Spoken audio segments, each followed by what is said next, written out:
Dans Pandémique, vous et vos compagnons incarnez une équipe d'élite luttant contre 4 maladies mortelles. Vous devrez donc parcourir le monde pour limiter le développement de ces maladies et mettre en commun vos ressources pour trouver les remèdes permettant de les éradiquer. Mais le temps presse. Éclosion et épidémie accélèrent la propagation du fléau.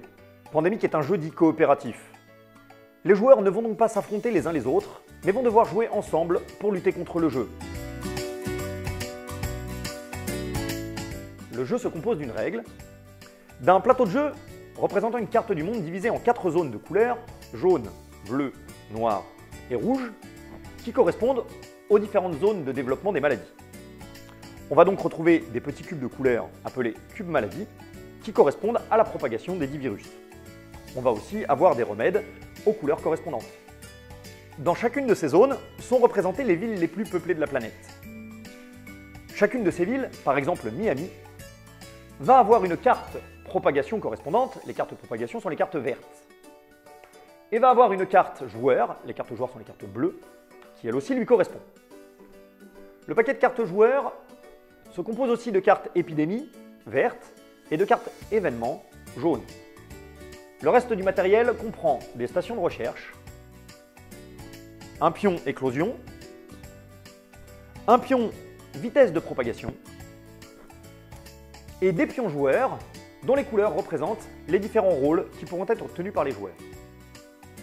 Enfin, on trouvera 4 cartes aides de jeu. Les stations de recherche et les cubes maladies sont placés autour du plateau, accessibles à tous les joueurs. Les pions remèdes sont placés face maladie guérie, en face de leur emplacement. En effet, les pions remèdes ont 2 faces, une face maladie guérie et une face maladie éradiquée.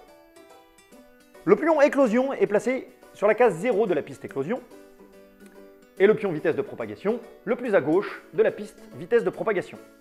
Chaque joueur recevra ensuite une aide de jeu et un rôle distribué face cachée. Il recevra aussi le pion de la couleur correspondante. On va ensuite distribuer les cartes joueurs en fonction du nombre de joueurs. À 4 joueurs, chacun recevra 2 cartes. À 3 joueurs, on en recevra 3. Et à 2 joueurs, chaque joueur en aura 4. Lors de votre première partie, vous pouvez décider de jouer avec les cartes face visible sur la table. Lors des suivantes, vous jouerez avec les cartes dans votre main face cachée et devrez donc d'autant plus communiquer pour partager les informations. Les cartes propagation sont mélangées et placées sur l'emplacement carte propagation. On prépare ensuite le paquet de cartes joueurs. Vous allez tout d'abord choisir le niveau de difficulté auquel vous souhaitez jouer. Pour une partie d'introduction, vous utiliserez 4 cartes épidémie. Pour une partie standard, vous en utiliserez 5. Et si vous voulez jouer en héroïque, vous utiliserez les 6. Ces cartes épidémie vont maintenant être intégrées au paquet de cartes joueurs. Pour cela, on va former un nombre de tas correspondant au nombre de cartes épidémie. Dans le cas précis, 5 tas pour une partie standard. On va ensuite intégrer à chacun de ces tas une des cartes épidémie et ensuite mélanger chaque tas individuellement. Une fois ceci fait, on empile les différents tas en essayant de garder les plus fins pour le bas de la pioche. Nous avons maintenant constitué la pioche des cartes joueurs. Le paquet ainsi constitué est placé sur l'emplacement carte joueur. On commence ensuite la propagation des maladies. Pour cela, on va retourner les 3 premières cartes du paquet carte propagation. Et on trouve Calcutta, Karachi et Montréal. Chacune de ces villes va recevoir 3 cubes de la couleur correspondante. On retourne ensuite les 3 cartes suivantes. Khartoum, Saint-Pétersbourg et Paris. Ces villes-là vont, elles, recevoir 2 cubes. On retournera 3 nouvelles cartes. New York, Milan et Madrid, qui ne reçoivent chacune qu'un seul cube. Enfin, on placera sur la ville d'Atlanta un centre de recherche et les pions des différents joueurs. Voilà, vous êtes maintenant prêts à jouer. Il n'y a qu'une seule et unique façon de gagner à Pandémique. Réussir à trouver les remèdes et donc à guérir les 4 maladies en cours de propagation. Par contre, il y a 3 façons de perdre. La première, si le marqueur éclosion arrive jusqu'à la dernière case. La deuxième, si vous êtes à court de cubes maladie au moment de la propagation. La troisième, si vous ne pouvez pas piocher de carte joueur à votre tour. C'est le joueur ayant la carte ville avec la plus forte population qui est désigné premier joueur.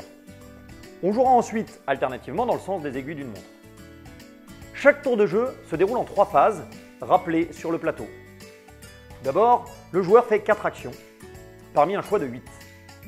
Il piochera ensuite 2 cartes dans la pile carte joueur, puis on passe à la phase de propagation des maladies. Une fois que ces 3 phases sont terminées, c'est au tour du joueur à la gauche du joueur actif de faire ses actions. Vous pouvez bien sûr discuter ensemble des actions de chacun. Le but est de vous organiser au mieux pour obtenir la victoire. Les 8 actions disponibles sont rappelées sur votre aide de jeu.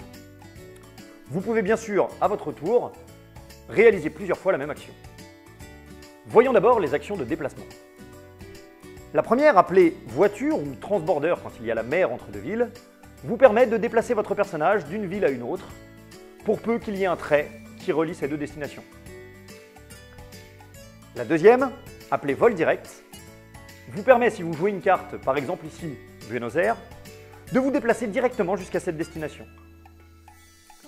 La troisième, appelée vol charter, vous permet, si vous jouez la carte de la ville où vous êtes, par exemple ici Atlanta, de vous déplacer n'importe où sur le plateau, par exemple jusqu'à Essen. La quatrième façon de vous déplacer, appelée navette, vous permet, s'il y a plusieurs centres de recherche sur le plateau, de vous déplacer de l'un de ces centres à un autre. Voyons maintenant les 4 autres actions. La première vous permet de construire une station de recherche dans la ville où vous vous trouvez. En effet, si vous possédez la carte de la ville dans laquelle vous êtes, par exemple ici Khartoum, vous pouvez décider de la défausser pour construire une station de recherche dans cette même ville. Attention, s'il n'y a plus de station de recherche disponible autour du plateau, vous devez prendre une des stations de recherche déjà posées et la déplacer sur la ville dans laquelle vous vous trouvez. La deuxième action vous permet de traiter une maladie dans la ville dans laquelle vous vous trouvez. Cela vous permet de retirer un cube maladie de la ville et de le remettre dans la réserve. Attention, s'il s'agit d'une maladie guérie, pour une seule action, vous pouvez retirer tous les pions de cette maladie présents sur la ville. Et si jamais vous arrivez à retirer le dernier cube maladie d'une maladie guérie, à ce moment-là, vous pouvez retourner le pion remède. La maladie est considérée comme éradiquée et ne pourra plus jamais se propager. Si vous êtes dans la même ville qu'un autre joueur, vous allez pouvoir partager des connaissances avec lui. Et cela pour une action. Cela vous permet de lui donner ou de lui prendre la carte ville dans laquelle vous vous trouvez. Vous ne pouvez jamais avoir plus de 7 cartes joueurs dans votre main. Si cet échange vous amène à avoir une 8e carte joueur, vous devrez choisir soit de jouer l'un de vos événements, soit de vous défausser de l'une de vos cartes. La dernière action est la plus importante, mais la plus difficile à réaliser. Il s'agit de trouver un remède pour une maladie. Pour cela, votre personnage doit se trouver dans une station de recherche. Et vous allez devoir défausser 5 cartes de la couleur de la maladie que vous souhaitez éradiquer. Vous n'êtes pas obligé de vous trouver sur une ville correspondant à la couleur de cette maladie pour pouvoir trouver un remède. Si jamais aucun cube maladie de cette couleur n'est disponible sur le plateau, la maladie est immédiatement considérée comme éradiquée. Pour gagner, vous avez juste à guérir les 4 maladies. Il n'est pas nécessaire de les éradiquer. Par contre, ça vous facilite beaucoup la tâche. Jouer une carte événement ne requiert pas d'action, et vous pouvez décider de jouer votre carte événement pendant le tour de n'importe quel joueur. C'est le joueur qui a joué la carte événement qui décidera de son utilisation. Une fois qu'un joueur a fini ses 4 actions, ou moins, il va piocher les 2 premières cartes du paquet joueur. Attention toutefois à ne pas dépasser le nombre de 7 cartes en main. Si vous ne pouvez pas piocher vos 2 cartes, la partie est perdue. Au moment de la phase de pioche, si l'une des 2 cartes révélées se trouve être une épidémie, nous allons devoir résoudre cette épidémie. Pour cela, on va suivre les 3 étapes indiquées sur la carte. La première étape est l'accélération. Pour cela, on va déplacer le marqueur vitesse de propagation d'un cran vers la droite. Il y a ensuite une nouvelle infection.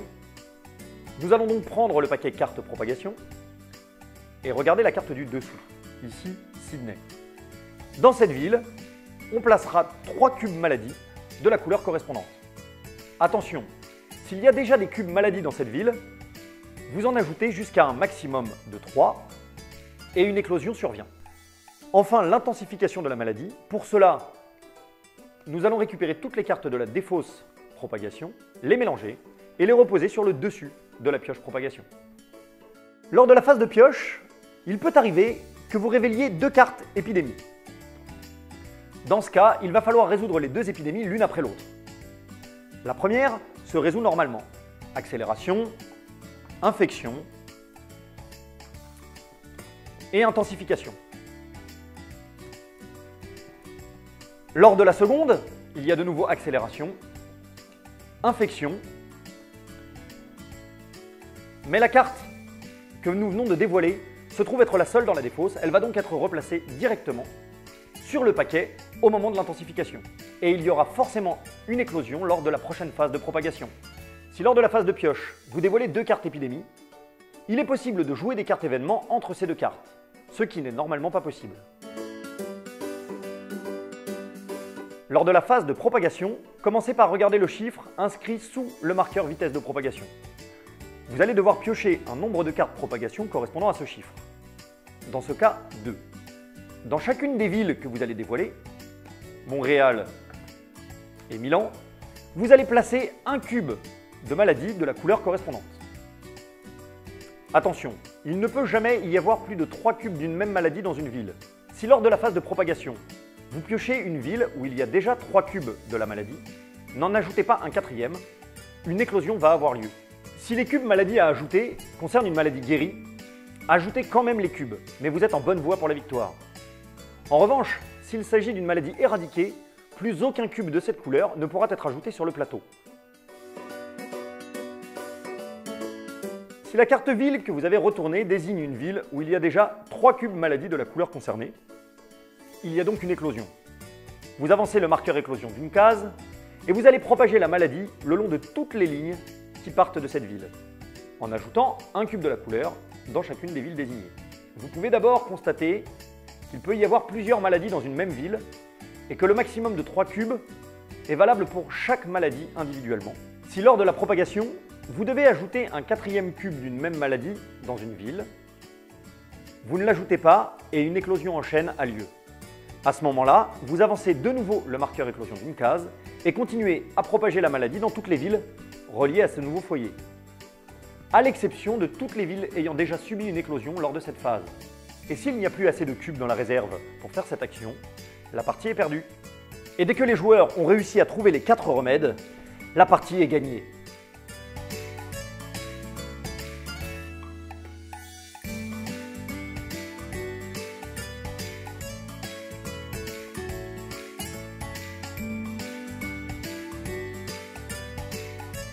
Maintenant, à vous de jouer.